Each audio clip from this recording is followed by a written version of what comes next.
Hey, this is Deepesh, and in this video I'm going to take you through the second N of the 3N ads formula, which is all about engagement. So if you followed the previous video, which was all about getting someone to stop and take note of your ad, this is now about capturing and retaining their engagement. So how do you do that? And actually I want to illustrate that with a video which as far as the newsfeed goes and some of the things that are taught around best practice for video really kind of brings that across. So you may have seen this before, but I'm just going to run a short part of this video so you get an idea.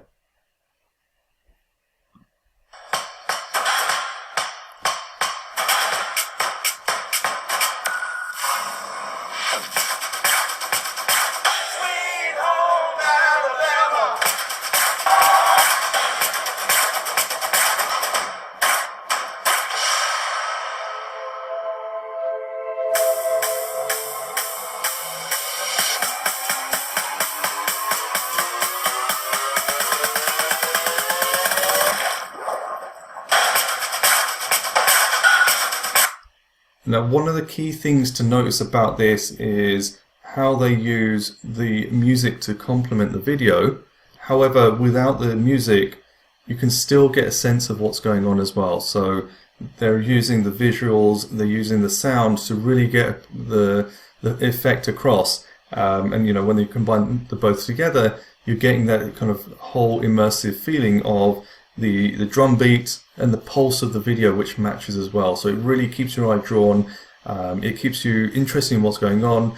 And actually what often happens is people watch this video and they underestimate how long the actual video took, because it's so immersive. You don't realize that it is actually 107 seconds long. It was specifically designed that way, but you know, before you know it, a couple of minutes has gone and you've been watching this video. So this is a great example of kind of what works in the newsfeed, because it's engaging and it gets you straight away. You know, this is one of the most important parts of engagement with Facebook ads, is you've got literally a few seconds to get them to take note of your ad, and then a few seconds, if that, to get them to engage with your content as well. So whether you're running video or you've got copy and static and carousel, whatever your ad format looks like, that engagement piece, the first few seconds is so important. So I'll give you an example. I ran a TV ad campaign in 2016, 2017,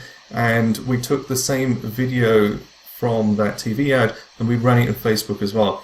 And what we actually did was to take the end frames, the end slates of the video, and actually bring them to the front. So we took the payload at the end of the TV ad, brought it to the front, because essentially with a TV ad, you've got that time where the person is watching the TV, and generally they're waiting for the program. You know, it's in between TV programs, and not generally going to flick the channel and maybe get up. Obviously some people do, but on Facebook people are more likely to flick past your content. So in that example, delivering that payload as early as possible in that video paid dividends. So whatever the proposition was, the offer, etc., we brought that to the front and then ran the TV ad, and that helped to engage people early on and then hook them into that journey as well.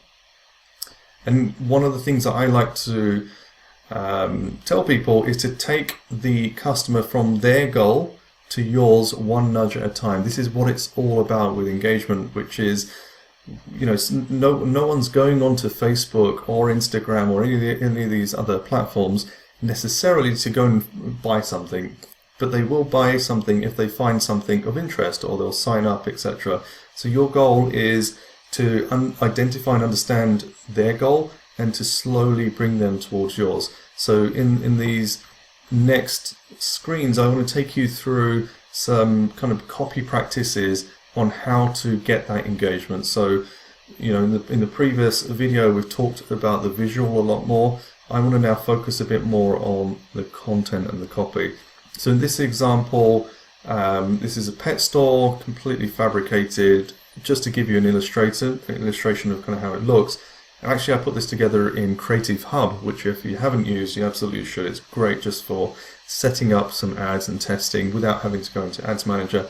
And in this example here, I'm sparking curiosity, so I'm identifying and solving a problem. So if your dog is as cheeky as Charlie, you'll love this. The red widget toy is tailor-made for cheeky chums to run around, burn that energy and have a playful time. Treat your best friend to a durable, dog-safe widget today. Now, what you want to do is try and kind of identify with them and identify that problem. So cheeky chums to run around, burn that energy, have a playful time. Part of this is that you are rarely going to find one ad creative that's going to work for absolutely everyone in an audience. So what I like to do is to pull out content and appeal to different subsects of that audience. So for this one, for example, I'm talking about a dog with high energy but is also playful, so this toy is great for that, for example. In this example, I'm taking a different position. So one of the other things that works really well with an ad is to be controversial. So don't sit on the fence of anything. Either be for or against, be supportive or destructive. And so this example here, I'm talking about actually attacking the user and actually evoking a reaction as well, which sometimes works. And I'm not saying they do this all the time. These are just different approaches to test. So this one, struggling with high energy dog, it might be your fault. High energy is a sign that your dog is not in a routine, properly trained or mentally challenged enough. The red widget toy, blah, blah, blah. What I'm actually doing is evoking an emotion here. So if you read this, you think, what? That's not me. What is this? I want to read a bit more, and I want to write a comment, and I want to complain. But actually, what I'd hope is that you read through this and you start to identify with this as I start to break down your false beliefs on actually what the problem is. But I'm drawing you into this as well. So it's a different approach to trying to get that engagement. This example here is now about relating. So it's a softer approach and befriending the person that you're serving this ad to. So in this example, we're saying, we know how struggling with a high energy dog can be. We can help.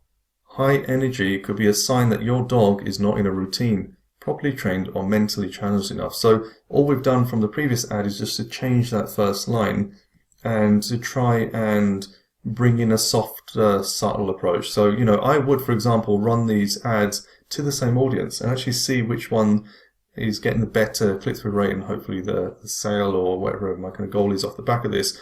But you sometimes have to test these things out as well. In this example, I just wanted to just kind of emphasize how important it is to preview your ads in different placements. So in this previous example, it was the mobile, and this one is the newsfeed format. Slight typo here, but the key thing is just making sure that wherever your cutoff is on the copy, you're happy with that. So for example, on this one, I've designed this so that the emoji appears just before the see more. It's just to illustrate that, you can play around with the formats and kind of get that view right so that when people are looking, they're kind of drawn into the next part of what you want them to engage with as well. This one is talking about customer states. So if you've been through the funnel setup that I talk about at campaigns, where you have a cold, warm, hot audience and the existing customer base, the copy should be reflective of that as well. So as you take someone through the journey of not knowing anything about you and your brand or your product, to seeing your ads and knowing something, to maybe clicking and maybe adding to cart, you have already taken them through a few steps on understanding who you are, your proposition, etc. So relate that back into your ads as well. So for example, this is a retargeting ad where we say, hey, we noticed you took a look at the red widget toy, but you didn't check out. This is Frowny Pup. Frowny Pup wants you to enjoy the benefits of the red widget toy, such as XYZ. So what we're doing here is, in this fabricated example, is we're introducing a character and we're trying to again kind of soften the approach, use a bit more a jovial conversational style of copy here to try and draw them back in. So if they've seen, for example, one of these slightly more kind of serious, poignant ads, we're now taking them to a softer approach and trying to grab them back in because they know what the red widget is by now. They've come to the site, we're retargeting them, and we now want them to come back as well. So just think about what state the potential customer is when you're writing this copy and you're serving this ad as well. Another thing to focus on is urgency as well. Urgency absolutely works, but it has to be used sparingly and in the right moment as well. So in this example, free widget for high energy dogs, limited to the first 100 customers, and then we go into our kind of main copy. So what I've used is a few arrows, some uppercase, etc. Again, don't overdo it. You can throw some emojis in there, but be respectful of the reader as well. And you don't want to be too much in the face, which may turn people off as well. But the urgency message I put in all caps just to get that across. I'm not a general fan of putting too much in caps, but certainly if there's a promotion or something I just want to have stand out, then I might consider it. And don't be afraid of long copy. Long copy in Facebook and in the kind of newsfeed and stuff, it absolutely works. And I see this debate around, should I put short copy? Should it be long? Does it matter where they are in the funnel, etc., etc.?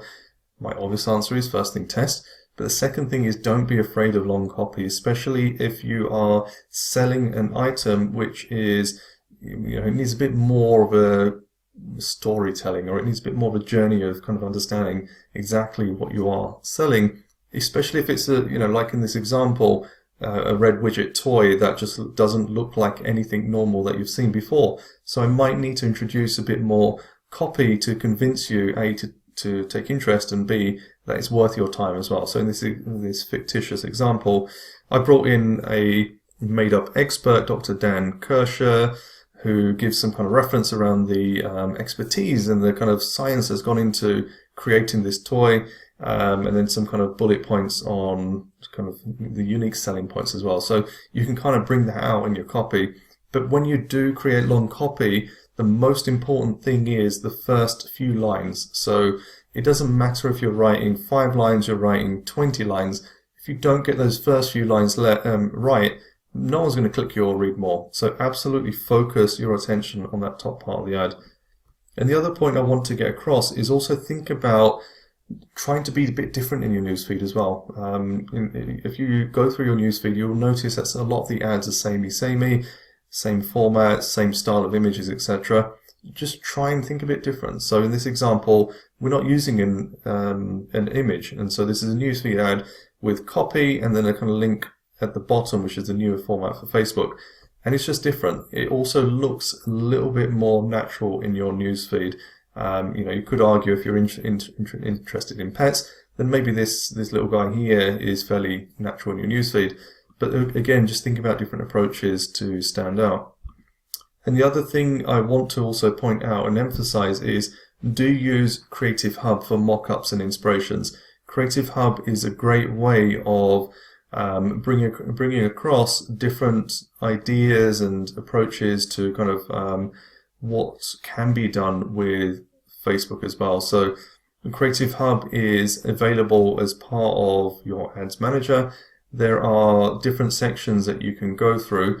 You can create mock-ups. You can check the 20% rule, which affects delivery. You can get inspired. There's an inspired section there. But one of the greatest things about this is you can, as a non-Facebook person, you can go in there as a creative person, a copywriter, a designer, and you can quickly knock up some creatives as well and see how they look. And if you find something you like, save it, and it's really easy to then share that into your ad set. So as a workflow, it's a really, really good thing to be doing as well. Coming back to the content, one of the things that I do want to kind of focus on as well is how aware someone is of your product or service, and how aware they are of your solution as well, and how you take that person through the journey. So if they're not aware of your solution, but they are aware of the product in general, then your role is to convince them why your solution is, what the problem is and how you're going to solve it for them. With this one here, I know I need a solution, I'm aware of the product, then a lot of it comes down to price, promotion, and it becomes quite difficult. Then you need a completely different angle. Here, where they're aware they need a solution, but they're unaware of the product, then it's a bit more around product demos and kind of bringing across a bit more of the expertise around the product. And this is a great example of our dog example here, where the dog owner might know that they need something for their dog. They don't know that there's a product out there. And then this is the hardest, where the customer doesn't necessarily think they have a problem and they've never heard of your product. So it could be a brand new niche, something that you want to solve for them that they never even realized was a problem. So using the example of Henry Ford, he invented the idea of a car to move away from horses without asking his customers what they wanted, because they would have preferred faster horses. So in that instance, you have to convince them that this is a better solution, or this is a solution to a problem, and actually then start to describe this brand new product as well. And some of the key things to be looking out for in communicating and engaging in your ad is what are the goals of your user? What are they trying to get that you can offer? What are their struggles? If it's a mum and you've got a product that helps mum to stay organized, then the struggle is around organization. So how can you focus on organization? Or maybe it's a false belief. Maybe there's a product that you're selling or a service that you're selling which is going to help solve a problem for them, but they have a different mindset around it. So how can you persuade them and bridge the gap between what they believe to be the case, which is not the case, and you're going to convince them otherwise, or perhaps what's the opportunity cost? What's the cost of inaction? If they don't take your product or your service or your offer, what's going to happen? If you don't buy that lottery ticket, the opportunity cost is you're not going to win the lottery. So it's kind of thinking about how you can translate that into your products and service and get that point across, that if you don't take this action today, or if you don't buy this product, or if you don't click here, you're not going to get the benefits that you want out of things that they're going to life or the product, etc. And also kind of things like impulsiveness as well. If you've got a low ticket value product, then impulsiveness is a big part of convincing people to buy as well. So a lot of people who are selling low ticket e-commerce products, they really push for impulsiveness. So $20, $30 products, it doesn't need too much thinking to part with that much money, and so they play a lot on impulsiveness. So using a lot of social proof, some really cool videos, and trying to get that person to engage and click through as well. And one of the most important things I look at when I'm looking at the customer, the product, and the proposition is Maslow's hierarchy. So if you haven't heard of this before, Maslow was a behavioral scientist, I guess, and he was kind of studying, as a psychologist, he was studying human behavior and the different qualities that people have and they look for as well. And he's created this kind of layered pyramid which goes through the most basic needs, so right at the bottom of the pyramid, up to things which are aspirational. And a lot of it goes also from the physical to the non-physical as well. And actually, if you relate your product or service to one part of this pyramid, it also relates to how you need to communicate the product or service as well. So if you're selling something related to food or water or sleep, then people know naturally what that is. You don't need to explain that this is food, this is how you consume food, this is the benefit of food. We kind of all know that. Or the benefit of sleep. People generally know that you have to sleep, you've got no choice, but it also helps you to regenerate, recharge, etc. So there may be a few things you can skip. Now, as you go up that hierarchy, things like self-esteem or confidence or morality or some kind of sense of achievement, some maybe friendship, family, all that kind of stuff is a bit more intangible now. So when you're describing the product or service, you have to try and make it a bit more tangible and relate it to the person you're speaking to. So therefore the approach changes. And generally what I find is, as you go up the hierarchy here, you end up elongating the content, the funnel, the communication, because it takes that much longer, or it's that much harder to actually get your point across as well. So if you're selling, let's say, something which is going to help people become a lot more self-confident in themselves, then you need to take them through a completely different journey to selling food parcels or food packages or whatever it be.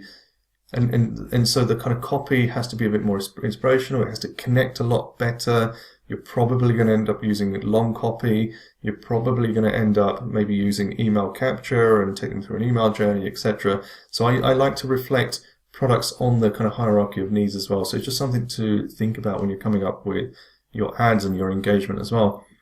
And the kind of last few parts of this is then breaking out the appeal and the connect. So when you're trying to appeal to them, appeal to their emotional state, especially if it's a higher ticket offer or if it's a less tangible product or service, speak to the emotional state, appeal to the emotional state, but then speak to their functional state. So appealing to their emotional state might be, let's say, a dating service, and you're lonely, or you want to meet that perfect partner, and you want to have a wonderful married life. That's the kind of emotional state of it, and that's kind of how you can appeal to the emotional state. The emotional state is embedded deeper in the mind, in the brain, and so when you can cut through to that deeper part of the brain and kind of that deeper response, you're more likely to get someone hooked and engaged. And then speak to the functional state. So here's a dating app, or give us your email address, we'll send you some dating tips. What I find is a lot of people go straight for the functional, they miss the emotional out, and then wonder why their ad doesn't work. So it's just something to bear in mind. Now, in this next section, I just want to kind of focus on copywriting, and part of engagement is getting your copywriting structure right. So I've kind of gone through lots of different copywriters, John Capel, David Ogilvy is a key one as well. And what I kind of try and visualize is how you take someone through the journey of the kind of headline and then into the subheadline, etc. is very similar to how newspapers are written. It's also similar to how presentations are done as well, to take you through that key point and then to filter you through into the subsequent point as well. So I want to give you an example of how this might look. So this is based on what I think is one of the most amazing stories of recent times. A car in space. That for me is just mind-blowing. That's like, I don't have words for it. But in this example here, what I've done is to take that kind of flow and that structure and broken it out into a typical kind of news piece. Now, obviously this isn't something necessarily for your ad, but it's to give you an example of how you break it up. So at the top of your pyramid of your copy, you use as few words as possible. So SpaceX sends Tesla into space, and it's just about grabbing your attention, and then you expand and you add a few more words. Elon Musk's SpaceX program delivers his own Tesla into space. So you're giving a little bit more information, a few more nuggets, a few more nudges into getting someone interested in your piece of content, and then you use the kind of first part of this to give them a bit more chunky information and then take them through to the main content. So when you are constructing the copy, absolutely be thinking about this kind of approach of what is your headline, what's your hook, the first one or two lines, what's the connection that you're making, what's the, yeah, right, I'm interested in this, yeah, this is relevant for me. And then how do you expand that out? Then how do you expand that out again? And how do you then take them through the journey? You could get away with just one headline if it's a video ad and maybe it's a recognized brand, or you're doing kind of warm targeting, someone's already seen your ads or your visited your site. Maybe you don't need the full structure, but be thinking about how you can hook them and lead them as well. And the kind of final point I want to make is around policy. Facebook ads policy is a minefield. It's a minefield. There's so much to understand. There'll be some niches, some services, some products where you absolutely are immune to it, and you generally won't see a problem. But there are so many areas where you can fall foul as well. And Facebook over the last year or so have started to really put their foot down on policy. So I absolutely recommend that you go to facebook.com/policies/ads and have a look through. It shouldn't take you more than, 20, 30, 40 minutes to have a read through, but have a flick through and just understand how your visual and how your copy need to be played out to keep on the right side of policy. Now, when it comes to policy, there's a few different levels of rejection. Number one is a kind of mild rejection. So in this example here, you might have said, meet other black singles near you, which is against policy. and the feedback will say, you know, ads must not contain content that asserts or implies personal attributes, etc., etc. So that's a kind of mild policy block. If, for example, you are pushing illegal products, then that's going to be a harder block. And actually, Facebook places some weighting on this as well. So I've been speaking to my rep around the different levels, and the general feeling there is the bigger the policy violation, the more chance your account has of being blocked. And so, for example, affiliates, they often fall foul of this big time. Affiliates are generally running 10, 20, even 50 different accounts at the same time to avoid being shut down. As a typical Facebook advertiser or an agency, you're running one, maybe two accounts, one for backup and one as your main. But you don't want to fall foul of this. You don't want to lose all your ad set history, all your setup, and etc., etc. So do keep an eye on policy and make sure that when you are trying to kind of create this amazingly good content to stop the scroll, to create the engagement, you're not falling foul of policy as well. So in this section, we've gone through nudge number 2, which is engage. And in the next section, we're going to talk about convert.